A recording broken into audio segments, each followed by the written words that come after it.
ipakita ko guys. Alkansya to siya. Gawa siya sa kahoy. Ato sa kapatid ko to. Hiniram ko lang. So ito siyang itsura niya. Kahoy po ito.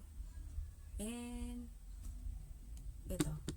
Plastic glass lang yung nandito. So makikita mo kung marami na yung laman. No? Ito na yung laman niya. Kunti pa lang.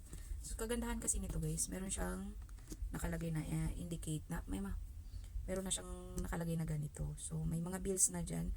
20 pesos to 1,000. May bills na nakalagay. So, halimbawa, kung maglagay ka na 1,000, isi-shade mo lang to. So, pagdagdag mo ng kinabukasan, i-shade mo na naman to. So, mabibilang mo kung ilan na yung laman ng iyong alkansya. Ganon din sa 500 hanggang sa 20 pesos. So, kung makumpleto mo to na puro 20 pesos, kalahin mo yun. May 10,000 ka na kung lahat na yan ma-shadean mo. O, diba? Ang ganda. Cute. Mura lang ito. 200 plus lang. Socialin tingnan, di ba? Oh, ha? Pwede mo rin ito tanggalin kung gusto mo. Kitang-kita mo yung money mo.